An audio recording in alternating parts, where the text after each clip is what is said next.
오늘부터 추석 연휴죠. 가족들끼리 모이고 친척들끼리 모여서 서로 사랑의 덕담도 주고받으시고 풍성한 그런 추석도 누리시기를 주님의 이름으로 축복드립니다.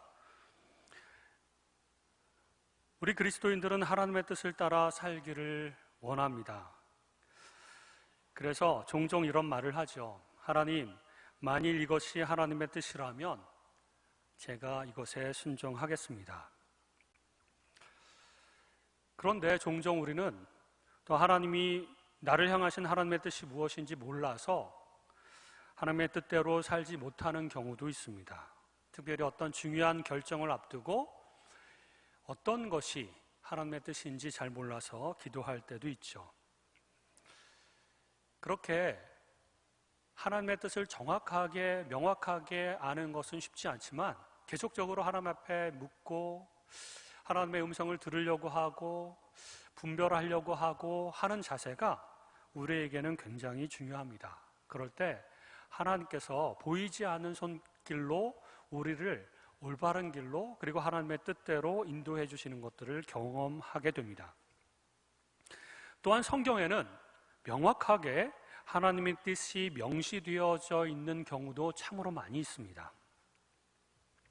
오늘 저희가 읽은 본문에도 세 가지가 나와 있는데 항상 기뻐하라, 쉬지 말고 기도하라, 범사에 감사하라. 이것이 그리스도 예수 안에서 너희를 향하신 하나님의 뜻이니라 라고 말씀하시면서 하나님께서 우리를 향한 뜻 그리고 하나님께서 우리가 어떤 식으로 삶을 살아가면 좋겠다라고 하는 것을 분명하게 말씀하고 계시는 것이죠. 오늘은 그 첫 번째 항상 기뻐하라 16절 말씀 가지고 나누기를 원합니다. 사도 바울은 로마 감옥에 갇혀 있는 중이고 어둡고 고통스럽고 배고프고 그런 상황 속에서 기뻐하라고 편지를 씁니다. 빌립보서 2장 18절 이 빌립보서도 감옥 안에서 쓴 편지인데 이와 같이 너희도 기뻐하고 나와 함께 기뻐하라. 빌립보서 4장 4절에서도 주 안에서 항상 기뻐하라. 내가 다시 말하노니 기뻐하라. 이렇게 말하고 있습니다. 기뻐하며 살기 위해선 하나님 안에 있다는 확신이 필요합니다. 하나님은 우리가 하나님을 온전히 신뢰하고 그 하나님 안에서 평안을 누리기를 원하시는 것이죠. 반대로 우리가 걱정하거나 불안해하거나 슬퍼하지 않기를 원하십니다. 우리는 종종 우울해하고 걱정하고 이미 앞에 닥쳐온 것이 아니라 미래의 일인데도 불구하고 걱정부터 하고 근심부터 합니다. 우리가 하나님의 자녀이고 하나님 안에 우리가 있고 또 우리 속에 성령 하나님께서 계시기 때문에 사실상 걱정할 일이 없는데도 불구하고 우리는 참 사서 걱정을 많이 하죠. 사실은 결혼을 늦게까지 못하면 바울처럼 싱글로 죽을 때까지 주님을 섬기면 되지 이렇게 생각하면 됩니다. 이 명절 때 그 나이든 처녀 총각들이 제일 듣기 싫어하는 말이 뭔지 아시죠? 너는 언제 결혼할래? 이런 말 하지 마십시오. 이번에는 결혼 못하면 막 걱정하고 그러는 것이 아니라 반대로 바울처럼 싱글로 주님을 섬기면 되는 것이고 먹을 게 오늘 없으면 금식 기도하면 되는 것이고 또 누군가 나를 핍박하여서 죽이려고 하면 기쁜 마음으로 순교하면 되는 것이죠. 그런 자세로 우리가 살아갈 수 있습니다. 주님께서 이런 여러 가지 어려움들을 해결해 주시면 감사한 것이고 그리 아니하실지라도 뭐가 걱정이겠습니까? 천국이 우리를 기다리고 있는데 말이죠. 그렇다고 운명론적으로 대충 살자는 말은 아닙니다. 우리가 해야 할 일은 열심히 하면서 최선을 다해서 우리의 삶을 살아가면서도 그 결과는 하나님께 맡기면서 그 하나님 안에서 즐겁게 살면 된다는 것이죠. 하나님께서는 우리가 가끔 기뻐하면서 사는 것을 원치 않으시고 항상 기뻐하면서 살기를 원하신다는 것이죠. 그러면 무엇을 기뻐하면서 살아야 될까요? 우리 그리스도인들은 두 가지 기쁨으로 삶을 살아갈 수가 있는데요. 가장 먼저 구원받은 것을 기뻐해야 됩니다. 누가복음 10장에 보면 예수님께서 제자들을 둘씩 전도 여행을 보내시고 이 제자들이 각 지역으로 터져서 복음을 전파하다가 귀신들을 내쫓는 경험들을 합니다. 그리고 돌아와서 보고하기를 예수님, 귀신들도 무서워 벌벌 떨면서 나가더이다 이렇게 얘기를 보고를 하는 것이죠. 그럴 때 예수님께서 누가복음 10장 20절에 이런 말씀을 하십니다. 그러나 귀신들이 너희에게 항복하는 것으로 기뻐하지 말고 너희 이름이 하늘에 기록된 것으로 기뻐하라 라고 말씀하십니다. 많은 사람들이 주님의 이름으로 귀신을 내쫓고 기적을 일으키고 또 하나님께 기도한 것들을 응답받아서 하나님께서 기적적으로 도우시고 하나님께서 병을 고쳐주시고 하나님께서 내 삶의 성공으로 이끌어 가시고 심지어는 성경에 나타난 신령한 여러 가지 은사들을 받으면 너무너무 기뻐하죠. 하나님이 살아계시고 내 편이시다 이런 걸로 기뻐하시죠. 하지만 예수님께서는 이 누가복음 10장의 말씀처럼 그런 걸로 기뻐하지 말고 너희 이름이 하늘에 기록된 것으로 기뻐하라. 다시 말하면 너희가 구원받아 하나님의 자녀가 된 것으로 기뻐하라. 하나님과 영원토록 천국에서 살아갈 것에 대해서 기뻐하라. 이렇게 말씀하고 계시는 겁니다. 정말 감사하게도 하나님이 나를 선택하셔서 내 죄를 용서하시고 나를 천국으로 초대하신 것을 우리는 기뻐하며 살 수가 있습니다. 로마서 9장 15절에는 이런 말씀이 있습니다. 모세에게 이르시되 내가 긍휼히 여길 자를 긍휼히 여기고 불쌍히 여길 자를 불쌍히 여기리라 하셨으니 16절 그런즉 원하는 자로 말미암음도 아니요 다른 박질하는 자로 말미암음도 아니요 오직 긍휼히 여기시는 하나님으로 말미암음이니라. 저는 이 구절이 참 좋습니다. 구원받기를 원하는 사람도 마음대로 구원받을 수 있는 것도 아니고 열심히 다른 박질 하듯이 선한 일도 한번 해보고 율법을 지키려고 노력도 해보고 하는 사람도 마음대로 구원받을 수 있는 것이 아니다. 오직 긍휼히 여기시는 하나님으로 말미암음이니라. 이 말씀은 오직 하나님의 은혜와 하나님의 주권적인 선택으로만 구원받을 수 있다라고 하는 말씀이시죠. 제 삶이 좀 그랬습니다. 제가 고등학교 3학년 때까지는 모태신앙으로 정말 교회 생활을 열심히 하고 봉사도 많이 하고 거의 주일을 한 번도 빼먹지 않고 신앙생활을 했습니다.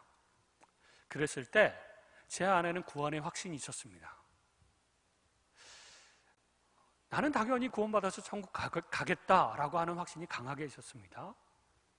근데 조금 교만하게는 나 같은 사람이 구원받아 천국 가지 않으면 누가 천국에 가겠느냐 뭐 이런 생각까지도 마치 바리새인들처럼 그런 생각을 가지고 있었습니다. 그러다가 대학교 1학년 때 로마서 성경 공부를 하다가 1장에 나와 있는 그 죄의 목록들을 쫙 읽으면서 그 성경 공부 리더가 저한테 얘기를 했습니다. 이러한 죄 목록들을 쭉 읽으면서 이러한 죄가 생각이 나거든 그때 해결을 해라 이런 말씀을 해 주었습니다. 그래서 그 목록을 받아들고 내가 과연 이런 끔찍한 죄를 지었을까?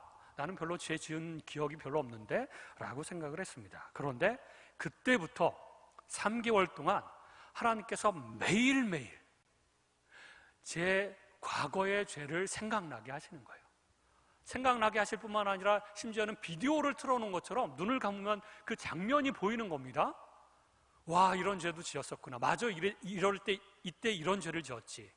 이때 이런 감정이었고, 분노였고, 아주 폭력적인 그런 마음도 있었고, 교만하고, 뭐 잘난 척, 이런 것들을 계속 3개월 동안 매일매일 빠지지 않게 생각이 납니다.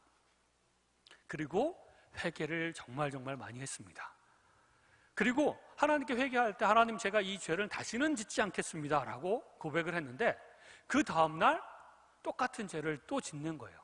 미움도 있고, 거짓말도 있고, 게으름도 있고, 맨날 똑같이 반복되는 죄들도 있었습니다. 근데 내 힘으로 한번 이거 결심했으니까 다시는 안 지어야지 라고 결심을 해도 소용이 없었습니다. 계속해서 짓는 거죠. 그래서 제 자신의 힘으로 그 죄의 수레바퀴에서 벗어날 수 없구나라고 하는 것을 강하게 깨달았습니다. 그러던 어느 날, 3개월쯤 되던 어느 날이었는데, 제 마음속에 또 죄가 생각났는데, 그것은 선의로 거짓말했던 것이 또 생각이 났습니다. 누군가를 돕기 위해서 선한 마음으로 거짓말을 한 거죠. 근데 제 마음속에서는, 야, 이것도 거짓말은 거짓말이니까 회개를 해야 되겠다. 그래서 하나님께 기도하면서 회개를 했습니다. 하나님, 제가 또 이런 죄를 또 지었습니다. 용서해 주십시오. 기도를 했습니다. 기도를 하고 나서 갑자기 한쪽 마음에서 무슨 생각이 드냐면, 와우, 나는 이런 작은 거짓말에도, 선으로 한 거짓말에도, 작은 죄에도 민감하게 반응해서 괴로워하고 회개하고 있구나라고 생각하니까 제가 너무너무 대견한 거예요. 야, 나는 이런 것까지도 죄를 회개하면서 괴로워하는 사람이었어. 야, 대단하다. 이런 생각이 들면서 한편으로는 같이 교회에 다니는 고3 친구들이 있었는데, 대학교 친구들이 있었는데, 교회에 다닌다고 하면서도 술, 담배도 하고 거친 욕도 하면서 뭐 그런 친구들이 있었어요. 근데 은근히 같이 신앙생활하면서 쟤들은 왜 저래? 그러면서 제가 속으로, 마음속으로 정죄하고 있었거든요. 근데 그 제가 작은 죄를 가지고 괴로워하면서 회개하는 순간, 나는 참 괜찮은 사람이다 이런 생각과 동시에 더불어서, 야, 저런 친구들하고는 좀 다르다 이런 생각을 하게 된 거죠. 그때 하나님께서 제 마음 가운데 어떤 생각을 주시면서 말씀을 해주셨습니다. 기로야, 너는 잘못했다고 회개하는 순간에도 교만죄와 다른 사람들을 판단하고 정죄하는 죄를 짓고 있구나. 그 순간 충격이었습니다. 어떻게 죄를 회개하는 순간에도 죄를 짓고, 죄를 내가 그만 짓겠다라고 결심을 아무리 해도 벗어날 수도 없고, 지금까지 3개월 동안 끊임없이 회개를 했는데도 불구하고 여전히 깨끗해지거나 나아지지 않는 제 모습을 바라보면서 절망을 느꼈습니다. 이 죄의 수레바퀴에서 나는 어떻게 하면 벗어날 수 있을 것인가? 아니, 벗어날 수 없겠구나라는 절망을 느꼈습니다. 그리고 나서 곧바로 이어지는 결론은, 그러므로 나는 죽어서 지옥불에 떨어지는 것이 마땅하겠구나라고 하는 것을 처음으로 인정을 했습니다. 그러면서 강한 두려움이 저를 완전히 뒤덮어버렸습니다. 난 큰일 났구나. 지옥불에서 헤어날 수 없고 하나님의 심판에서 벗어날 수 없구나 라고 하는 것을 느꼈습니다. 그런데 곧바로 하나님께서는 저에게 말씀해 주셨습니다. 하나님께서 걱정할 필요 없다. 내가 너의 죄를 인해서 십자가에 달려 죽었고 너의 죄의 대가를 다 치렀다. 그러므로 너는 구원받아서 천국에 들어갈 것이고 천국에서 나와 함께 영원토록 행복하게 지낼 것이다. 영원토록 영광스러운 삶을 살게 될 것이다. 그때 그런 질문이 던져졌습니다. 하나님, 그런데 왜 저를 선택하셨습니까? 죄 많고 나쁜 인간인 저를 왜 선택하셨습니까? 왜 사랑해 주셨습니까? 저보다 더 뛰어나고 괜찮은 사람들이 많은데 왜 저 같은 사람을 하나님의 자녀로 삼아주시고 구원하셨습니까? 그때 하나님께서 내 마음이다. 내 마음대로 너를 긍휼히 여겼고 너를 선택하였고 너를 구원하기로 하였으며 너를 위해서 내가 십자가에 죽기로 결정하였다. 내 마음이라는 것은 무슨 뜻이죠? 나를 구원하시는 그 이유가 101호라고 하는 사람 안에 없다는 겁니다. 그 이유가 하나도 없어요. 저는 죄인으로서 지옥 갈 수밖에 없는 아주 타락한 인간이라고 하는 것을 보여주시고, 너를 구원하고 너를 사랑한 이유는 네가 잘나서가 아니라 내가 그냥 너를 긍휼히 여기며 구원하기로 결정하였다라고 하는 것이죠. 그러니까 그 말씀이 맞아요. 내 마음이다. 하나님께서 그 말씀을 해주셨습니다. 제가 고등학교 3학년 때까지 구원의 확신은 있었어도 그렇게 구원받은 걸로 감격스럽거나 좋아하거나 막 날뛰시 그냥 방방 뛰면서 살아간 적이 없었거든요. 당연한 거니까. 내가 그래도 하나님 앞에 봉사도 많이 하고 그랬으니까 당연히 천국에 가겠지. 그러므로 당연한 거에 감사하고 감격스러우며 기뻐하는 사람은 없습니다. 그런데 죄에 대한 확신, 그 조금 지은 죄 그런 거 말고 나는 철저하게 지옥 갈 수밖에 없는 죄인이구나라고 하는 것을 처절하게 느꼈을 때 하나님의 그 천국에 가는 것은 당연한 것이 아니었습니다. 불가능한 것이었고 그 자체가 기적이었던 것이죠. 그런데 그 기적적인 일이 내 삶 가운데 있었고 하나님께서 그 은혜와 긍휼로 나를 선택해 주셨다라고 하는 것이 너무나도 감격스러워서 그날 이후로 그 발레리나처럼 뛰어다녔습니다. 이렇게 뛰는 거 알죠? 이렇게 막 뛰다가 이렇게 뛰고 이렇게 뛰고 너무 신나가지고, 그리고 세상이 다르게 보였습니다.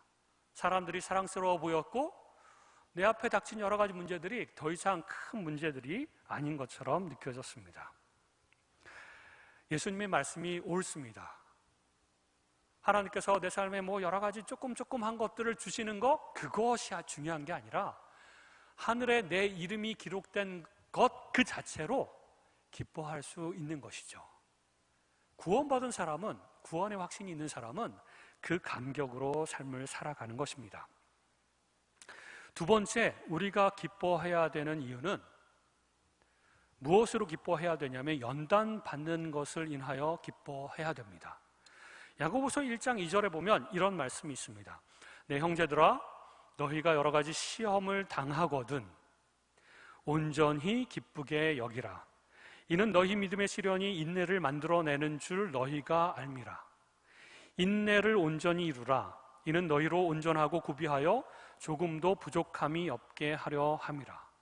하나님께서 말씀하시기를 너희가 시험을 당하고 역경을 당하고 여러 가지 어려움을 당할 때에 원망하고 절망을 느끼며 불평하면서 살지 말고 온전히 기쁘게 여기며 살아라 라고 말씀하시고 계시는 것이죠.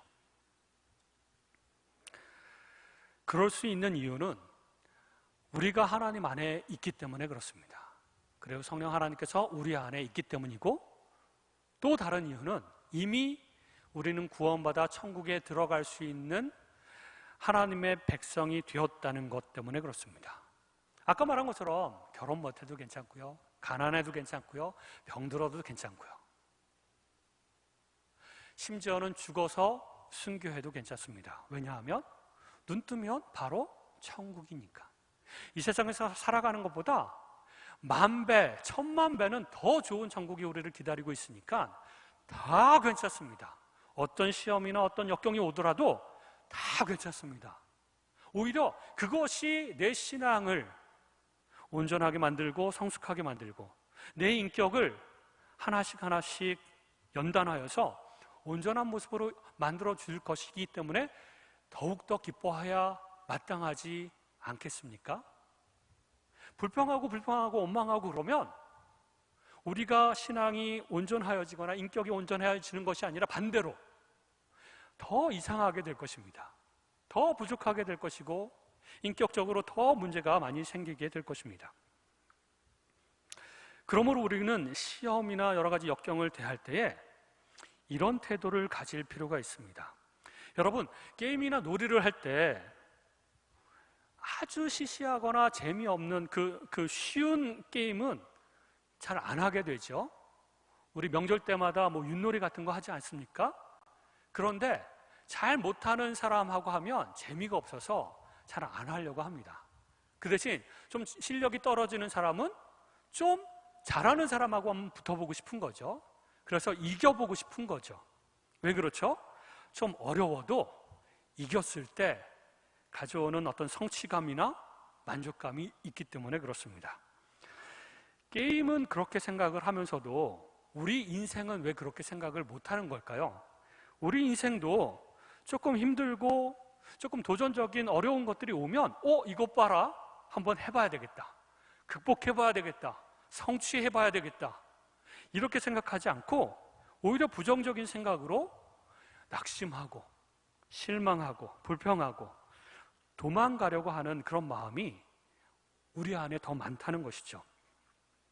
좀 더 어려운 거, 하나님 이번 게임 제가 이겼으니까 다음에 조금 더 어려운 시험을 주십시오. 그럼 제가 그것도 한번 극복해 보겠습니다. 이런 자세로 삶을 살아가는 것이 필요하죠. 제가 군대 갈 때도 그랬습니다. 하나님, 제 인생이 그렇게 큰 어려움이 없었는데 군대에서는 좀 어려운 시험을 하나님 주십시오. 그래서 제가 이겨나갈 수 있도록 하나님 도와주십시오. 주님께서 함께 하시면 충분히 이겨나갈 줄 믿습니다. 그것을 통해서 제 육신도, 그리고 제 인격도, 그리고 제 신앙도 더 강하여질 수 있도록 하나님 도와주십시오. 뭐 여러 가지 군대 훈련이 굉장히 힘들죠. 여기저기서 곡소리가 나고 힘들다고 짜증을 냅니다. 그런데 제가 푸시업을 예를 들면 막 10번까지 하는 게 제 한계였어요. 근데 하나님, 한 번만 더 하게 해주십시오. 한 번 더 하려고 하고, 그러면 그럴수록 어떻게 되죠? 제 육체는 점점 더 강해집니다. 하나님, 푸시업 너무 힘듭니다. 안 하게 해주는 방법은 없습니까? 그렇게 기도한 친구가 제 옆자리에 있었어요. 빼빼 말라가지고 뼈밖에 없어가지고 포복할 때 돌풀에 걸리면 상처도 많이 나고 뼈가 너무 아프다고 저보고 와서 기도해달라고 했습니다. 내일 훈련에 비가 왕창 와서 훈련 안 받을 수 있도록. 근데 제가 그런 기도는 할 수 없다, 오히려 그것을 잘 극복할 수 있도록 기도는 해주겠다 그랬더니 실망하고 돌아갔습니다. 어렸을 초등학교 때 교회를 다니고 안 다니는 친구였어요. 그런데 그 다음날 실제로 비가 왔습니다. 그리고 나서 비 속에서 또 엄청나게 훈련했습니다. 그런데 그 오후에 더 엄청나게 폭우가 와서 결국은 내무반으로 들어와서 그렇게 그 정신교육을 했습니다. 그리고 나서 그 친구가 저한테 찾아왔습니다. 네가 기도 안 한다 그래서 내가 기도했다. 그런데 진짜로 비가 왔다. 근데 하나님 앞에 거래를 했는데 비가 와서 훈련이 중단되면 훈련 기간 한 달 동안 내내 담배를 끊겠습니다, 이렇게 기도했다는 거예요. 하나님께서 참 이 친구를 긍휼히 여기시는구나, 이런 생각을 좀 했습니다.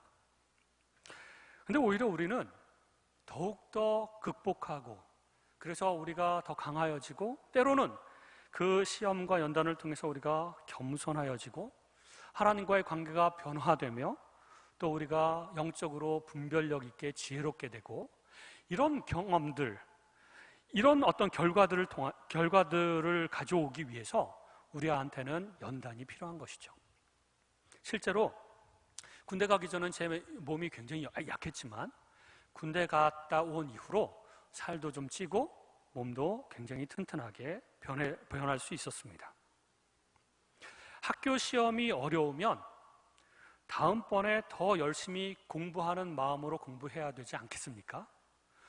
너무 많이 틀렸다고 좌절하고 포기하는 것이 아니라 틀린 문제를 다시 곱씹고 다시 공부하면 그것이 고스란히 내 실력이 되는 것이죠. 인생도 이와 마찬가지입니다. 우리 안에 참으로 많은 시험들이 있는데 실패를 많이 합니다. 근데 실패해도 좌절하지 않고 포기하지 않을 수 있는 이유는 그것을 통해서 우리가 배울 수 있기 때문에 그렇습니다. 그리고 똑같은 시험이 오면 다시 그 시험을 잘 풀어나갈 수 있는 실력이 쌓이는 것이죠. 제가 교회 사역을 하다가도 대부분의 많은 교회 성도님들은 인격적으로나 신앙적으로 참 좋으신 분들이 많습니다. 그러다가 어려운 사람을 가끔 만나게 됩니다. 그럴 때 쟤는 교회에 나오지 않았으면 좋겠다. 제가 죄송합니다. 쟤라고 하는 거 청년부 친구를 말할 때 쟤는 교회 나오지 않았으면 좋겠다라고 처음에 생각을 했습니다. 근데 그게 아니더라고요. 제 마음을 변화시켜 주시고 생각을 변화시켜 주셔서 그 사람을 놓고 기도하기 시작을 합니다. 한 달, 두 달 기도하고 그 사람하고 또 대화를 또 많이 하게 하고 그 사람을 더 많이 사랑하게 되고, 그러면 하나님께서 언젠가는 이 친구를 변화시켜 주시는 것을 경험하게 되는 것이죠. 그런 첫 번째 경험이 있은 이후에 어떤 어려운 사람이나 센 사람을 만나게 되면 하나님, 저 사람 변화될 때까지 제가 더 사랑하고 더 기도하겠습니다. 이런 마음으로 사역을 하게 되는 것이죠. 그런 게 사실 쉽지는 않습니다. 인간과 인간 속의 어떤 관계의 어떤 문제들은 참으로 다루기 힘든 그런 부분이 있습니다. 그럼에도 불구하고 하나님께서 역사하시면 그런 사람조차도 변화될 수 있다라고 하는 것 때문에 우리는 그렇게 하는 것이죠. 우리는 때로 가족들로부터 신앙의 핍박을 받을 때가 있습니다. 부모로부터 핍박을 받을 수도 있고 남편이나 아내로부터 핍박을 받을 수가 있습니다. 그럴 때라도 그 핍박을 온전히 기쁘게 받아들이고 그 때문에 더욱더 기도하게 된다면 우리의 신앙은 더욱더 강하여지고 우리의 인격도, 신앙 인격도 점점 예수 그리스도를 닮아갈 것입니다. 그러므로 하나님 안에서 우리는 시험을 온전히 기쁘게 여길 수가 있습니다. 그러므로 그럴 때마다 절망이나 불평이나 원망 대신에 이런 말을 내 자신에게 해주면 좋을 것 같습니다. 이것 봐라, 좀 센데? 하지만 난 포기하지 않아. 부딪혀 볼 거야. 극복해 볼 거야. 하나님이 나를 도와주시면, 하나님이 함께 하시면 이겨낼 수 있어. 어떤 역경이나 어떤 시험이든지 충분히 이겨낼 수 있고 이 시험이 나를 연단시킬 거야 라고 생각하는 것이 필요합니다. 이런 삶이 하나님 안에 있는 우리 그리스도인의 삶입니다.